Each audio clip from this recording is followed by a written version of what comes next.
Vous allez maintenant entendre des témoignages des victimes d'intimidation scolaire, d'un intimidateur et d'une intervenante de l'école qui vous donnera des précieux conseils pour ceux qui vivent et qui vivront l'intimidation scolaire.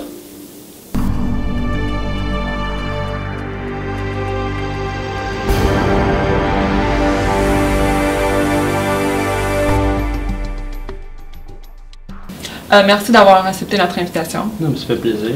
Alors, si je comprends bien, tu as été victime d'intimidation. Ouais, au primaire et au secondaire, ça a commencé assez jeune. Parce que, ben, contrairement à d'autres cas, moi, vu que j'étais plus grand, ça servait de moi pour faire peur aux autres. Mettons, les intimidateurs, ils venaient me voir, puis ils me poussaient, regardez-le, lui, il est grand, il nous impressionne pas, puis on le pousse. Fait que vous êtes petit, puis on peut... Ça servait de moi comme exemple. Et quel impact a eu l'intimidation sur ta vie scolaire? J'ai eu... ça n'a pas changé grand-chose au primaire, mais au secondaire, je dirais que oui, parce que Gérard Filion, je vais le préciser, c'est un milieu assez difficile, avec des gangs de rue et tout ça, puis mais oui, certains jours où j'ai eu peur de venir à l'école. OK. Et quels moyens as-tu utilisé pour t'en sortir? Ben, je me suis mis à faire de la boxe, ça m'a donné confiance en moi, goût, puis quand on a confiance en soi, le monde est moins porté à venir t'écœurer. OK, ouais. Et que pourrais-tu dire à ceux et celles qui t'ont intimidé? Pas méchant, là. Pas méchant. Ben, regardez moi où je suis rendu, puis qu'est-ce que j'ai traversé, ça fait de moi quelqu'un de plus fort. Ben, ceux qui ont perdu leur temps à intimider les autres, je pense que... OK. Ils sont pas rendus aussi loin que ça dans leur vie. Ouais, je comprends. Et que pourrais-tu suggérer aux autres victimes d'intimidation?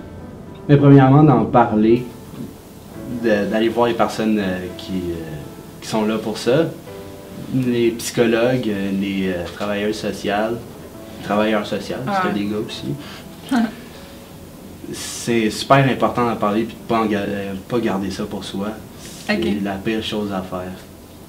Ben, je te remercie beaucoup, Anthony, c'était vraiment gentil.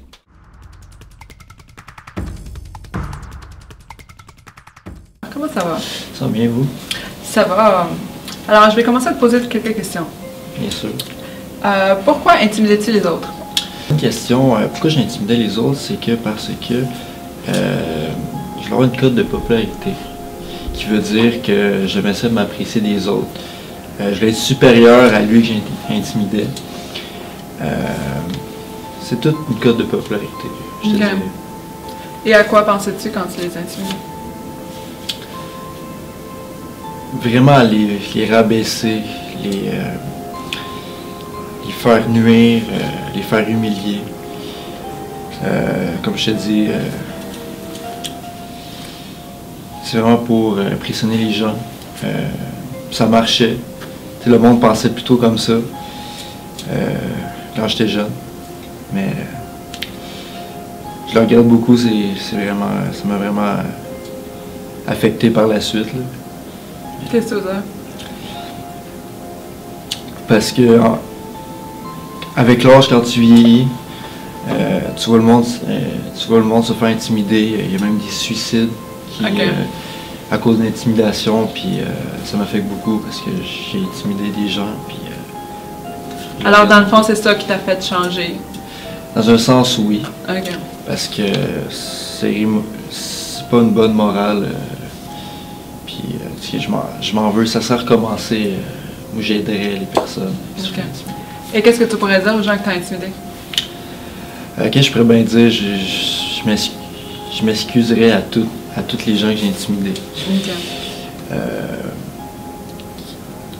D'être fort, surtout c'est d'être fort parce qu'il n'y a pas beaucoup de monde qui s'en sort. C'est même au suicide. C'est vraiment dur à surmonter. Soyez fort, parlez-en. N'aie pas peur d'aller parler à des professeurs, à tes parents, regarde. N'aie pas la honte de ça, c'est très important parce que c'est eux autres qui peuvent t'aider. Ben alors, je te remercie beaucoup, c'est super. Maintenant, je suis avec l'intervenante de l'école, Catherine. Bonjour Catherine. Bonjour Andrea. Alors, je vais commencer avec ma première question. À quoi ressemble l'intimidation dans un milieu scolaire? En fait, l'intimidation ressemble à la même chose dans tous les milieux. Okay? L'intimidation, on va le voir, ça va être un geste, une parole, un commentaire fait d'une personne envers une autre. Okay? Puis le but, c'est intentionnel, puis c'est dans le but de blesser l'autre, de faire mal à l'autre, de déstabiliser l'autre.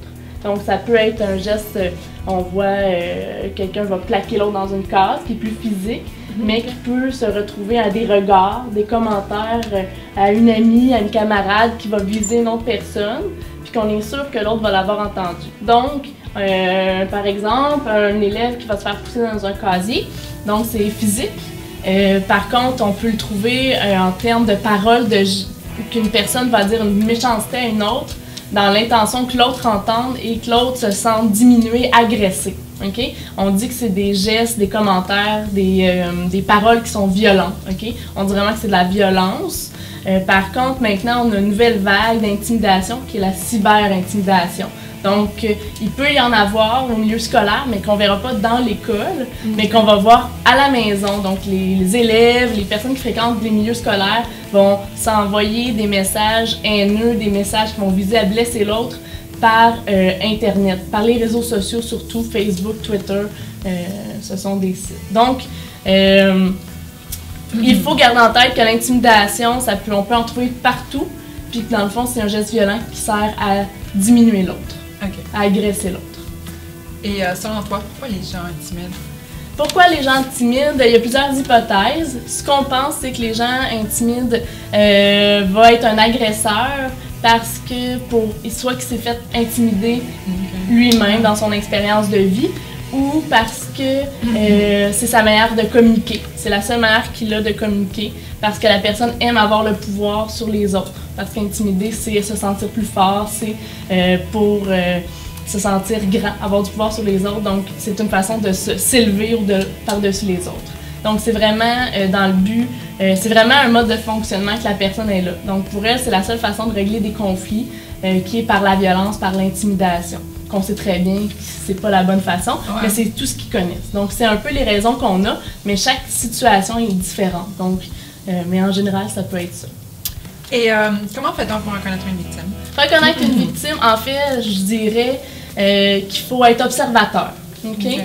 Il faut être observateur parce que souvent, ça peut être indirect. Hein? On parlait des réseaux sociaux, tout ça, par l'Internet, les voix...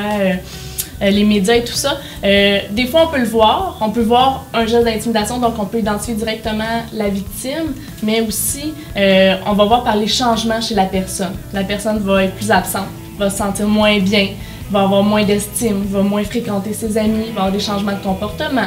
La personne pourra avoir des moins bons résultats soudains à l'école. C'est des choses qui sont...